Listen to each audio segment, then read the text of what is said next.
Hi everyone, you're welcome back to my YouTube channel. Today I'll be showing you how to cut this beautiful butterfly bubu dress. Now this bubu can be worn as a fitted dress like this. There are ropes in front and in the back to make both the front and back snatch, and it can be worn as a bubu like you previously saw.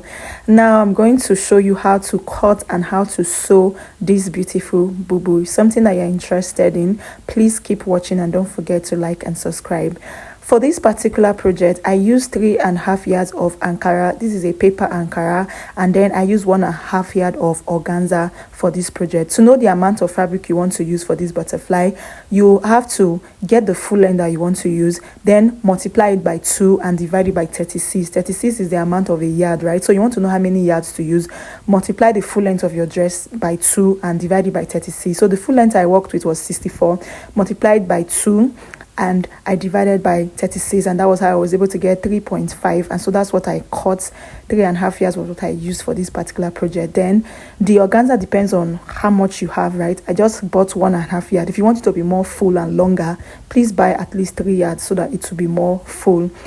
Okay, so to cut this particular butterfly, we're just going to fold our fabric into 4. So first of all, you open up your fabric like you see me doing. Open up your fabric and fold into 2 first. So the first thing, you're not folding into 4 straight. You first of all fold it into 2 on the yardage area, right? That length of the yard, that 3.5 yards. So that long part is what you are going to fold into 2 first of all. Then you will not fold it again into 4. So you make another fold.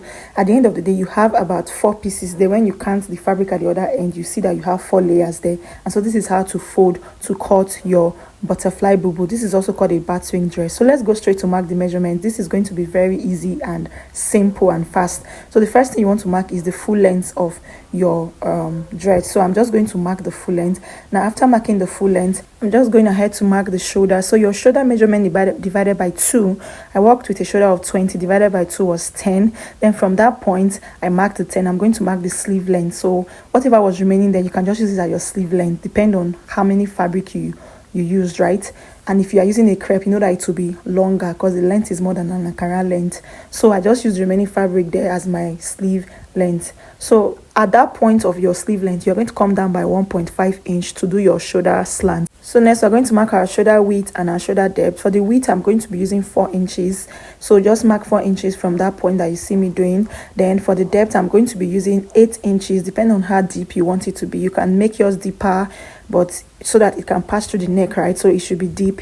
Now I'm not going to use a straight ruler because I don't want the V to be really pointy. I want it to be a bit curvy, so that's why I'm using my curve rule. You can go ahead to do any neckline of your choice. Now from that 1.5 inch you came down by, connect it to the neck width, to that 4 inches you went in by. So just connect it. This is how to get your shoulder slant for your bat swing bubu.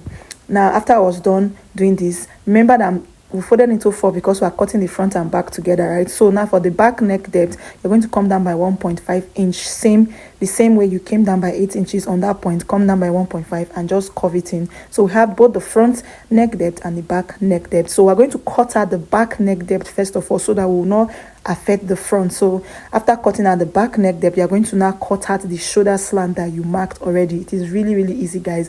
Now after I was done cutting the shoulder slant, we're going to now remove the one that is inside, which will serve as our back piece, so that by the time we're cutting the front neckline, it will not affect the back neckline, right? So we're just going to go ahead to remove that of the back piece so that we can safely cut out the front neckline. So just take out the one that is inside. Now let's cut the front neckline. Follow what you have already marked and just cut it out. It is really simple. Now after we're done cutting out both the front and the back neckline, the next thing you want to do, now you're not going to be marking any measurements. Now I'm just cutting out the length. I forgot to cut it out before, so I just placed it back and then I cut at the length that we marked before. So like I was saying, you don't need to mark your bust measurement, waist measurement, hip measurement on this bat swing, this butterfly bubu, right? It is just straightforward sewing. I'm going to explain why later. So let's cut out the facing for both the front piece and the back piece. So just fold your remaining fabric, whatever is left from your fabric that you're working with, fold it a bit and then just place the front piece. First of all, you are going to cut a facing. The facing is like a lining, right, that you just use to turn out the neckline neatly. If you don't want to use a facing, you can also use a bias strip. So from that, your neck depth, come down by 5 inches, and from the neck width, go in by 4 inches. This is how to construct a facing. From the neck depth, come down by 5 inches. From the neck width, go out by what? 4 inches. Now cut out the neckline first of all. Like you see me doing, and the shoulder area, cut it out. Now remove the piece that you cut, that the front piece, and connect the facing from that 4 inches you went in by and the 5 inches you came down by. Just connect it out like you see me doing and cut it. This is very simple. This is how to cut your facing for this batwing bubu. You can also do it, you can also make it longer, bigger than this, but this is just very okay. So I'm going to go ahead to also cut this same facing for the back piece, and it's the same thing I did for the front that I'm going to be doing for the back. So I'm just placing this one here so that you see that it actually aligns with the neckline for the front. So let's take it out and cut the facing for the back piece. So the same thing, I folded the fabric, then I placed the back piece on top of it. From the depth of the back piece, I come down by 5 inches. I'm marking it on the second fabric inside, not on the main fabric, right? And I went in by 4 inches from the neck width. So I'm just cutting out the neckline first of all. The same thing I did, I'm going to connect from the top to the bottom like this, and curve it out and cut it out. This is how to cut the facing for the back neckline. Same thing that you did for the front neckline. So now the first thing you want to do is to place the facing, front of the facing to front of the main fabric, right? So this is for the back. So I'm just going to place both of them front to front, and I'm going to mark ½ inch round that neckline area, pin it down, and then go ahead to my machine and sew it on ½ inch. Repeat the same thing for the front facing. Also place the facing, front of the facing to front of the main fabric, pin it down, and then mark ½ inch. It's important that you mark it so that you can easily get the shape of the neckline. Now I'm going to go ahead to my machine and sew the area that I marked. This makes it very fast, very easy for you to sew, and it gives you that perfect neckline when you pin down and mark. So after I was done sewing the facing, I just took it out back to my table, and then I just go ahead to notch it. Whenever you make a curve like this, you notch it. To notch is just to slice it open with your scissors, but don't get to the part where you sew. Just slice it open to a point so that neckline will relax very well by the time you flip it over and iron it. So just trim out the excesses. After you notch it, trim out the excesses. That place shouldn't be so bulky. Then turn it over, go to your table, your ironing table, and give it a good press. Make sure you press it very well so that it will relax well. Now after I was done pressing it, now we're going to go ahead to join the shoulders. So the next thing is to join the shoulders. Place front to front of the front piece and front of the back piece. They should be facing each other. Then you go ahead to mark ½ inch under your shoulder point and join it. At this point I was done joining it, and this is how it looks like. So remember, we didn't add an armhole for this dress, so the armhole part is left straight like that. So this part of the armhole straight down is where we are going to be adding the organza. So we're going to just fold it in. So you are going to fold it once, then fold it again. Just basically fold it to make that part neat. You are like giving it a good finishing before you add the organza. So you're folding from straight down, and then also you are folding the hem. So you're basically finishing these garments before you add the organza. So let's just go ahead to sew it in the machine. So I'm done sewing everywhere, and this is how it looks like from the top down to the bottom. You can see that it is neatly folded. Now we're going to go ahead to add our organza. I'm going to show you how to cut this organza. Now this is very simple, depending on how much organza that you have, but you're going to have to measure the length of that folded edge from the top to the bottom on both sides. So this is me just measuring it. The tape is like, the thing is longer than the tape. So when I got to 60 inches, I started my tape from number 1 again, and then I have like 60 plus 57.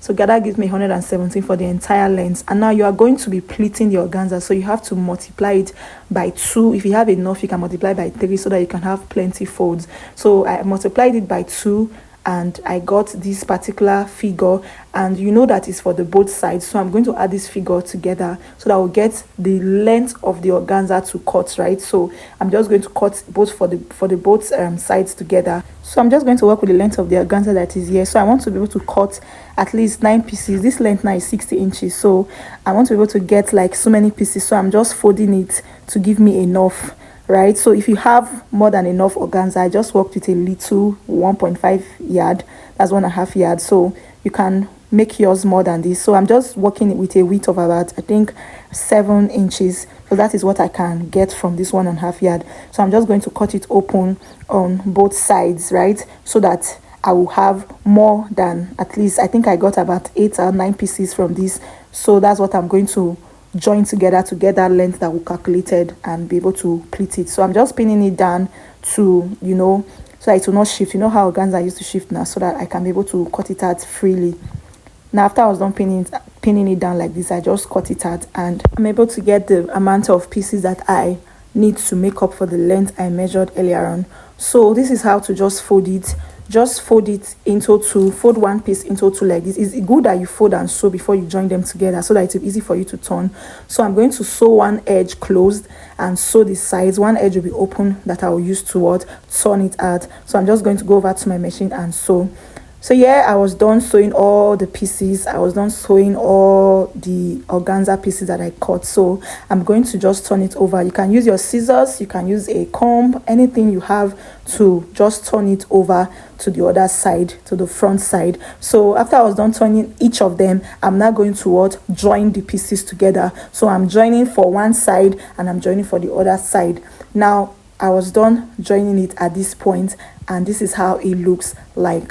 So now I'm going to be showing you how to pleat it. You're going to open up your dress like this. That shoulder joining point is where you're going to start pleating from. So look for the midpoint of this organza that you joined for this particular side. Look for the midpoint, and this is me just looking for the midpoint, right? So once I'm able to locate the midpoint, I'm going to now place the midpoint of this organza to the midpoint of my shoulder joining, right? So it's from there that I'm going to be pleating. Now I'm going to be pleating it on top, right? I'm going to be sewing rather on top, not by the side. There's a style that you can sew by the side, right? But for this one, I'm pleating it on top, and I'm going to be sewing in the middle of the organza pleat. So let's go over to the machine and you see what I am saying. Now this is how to pleat it. Get the midpoint of the organza, place it on the shoulder joining. Now start pleating. You can just be gathering. It's just like you are making gather stitches, right? You are making gathers, so just be gathering it, and just pleat from top to bottom. Then you turn it over to the other side and pleat it on the other side too. The same thing for the other armhole area. Do the same thing that I'm doing here, and this is how to just pleat the organza on this particular style. For this particular style rather. So after I was done pleating, this is how it looks like. It is really beautiful.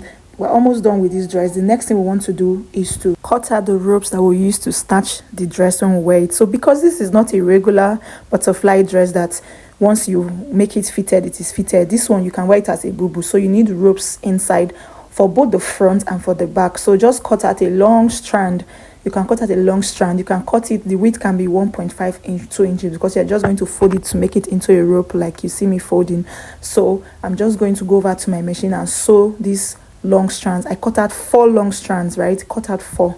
So yeah, I was done sewing them, 4 strands of rope. Now if you do not want to put this rope, you just want to make it fitted normally, is at this point you can go ahead to mark your actual measurements, right? Mark your waist, your bust, your hip, everything, and just sew it. You sew it at the outer side, you sew it at the front, not inside, right? So that it will give you that wings, that flying effect when you wear it. So but for this one, we're not making it like that. So let's go over to add this rope. So just turn it over, and then once you turn it over like this, you're going to remember we're putting ropes for both the front and for the back. So this is for the back.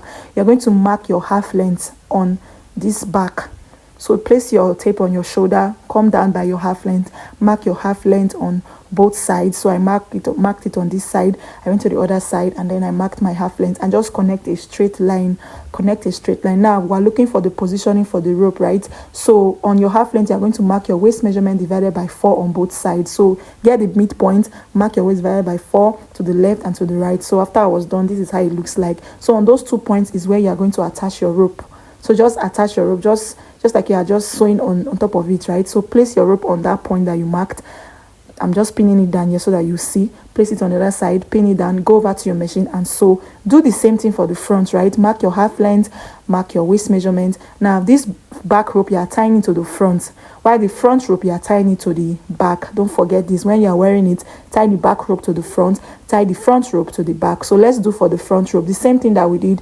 Mark your half length from the shoulder, connect it, and just place your ropes on it. So I already done that here, and this is easy. I'm done sewing the rope for both the front and for the back piece. Now the last thing we want to do is to close this dress. So to close this dress, you're going to determine how long you want that your sleeve opening to be, right? So that is automatically your sleeve opening. Remember, there is no armhole, so just mark your sleeve opening. So I'm using 14 inches because I want it to be really free. So when you mark it from that 14 inches point I came down by, I'm just going to sew, right? So just push out this thing that you did there, the what's it called now, the gathers that you did there with the organza. Just push it out and then just sew it down. So I'm just getting to the slit part. I want it to have a little slit. So from the hem I came down by 15, and that's where I ended my sewing. So this is how to make this bubu. It is really simple. I close the both sides and then I am done. Very easy. So for the facing that is inside, you go ahead to weave it out, then you place your hemming gum inside and iron it so that it will relax properly. Now this is the final look of this dress. Remember, you can wear it as a bubu, you can wear it as a fitted dress. And if you want this dress to come out very well, I would advise that you use a softer fabric, maybe an direct crepe or a normal crepe, and you will really love the fit.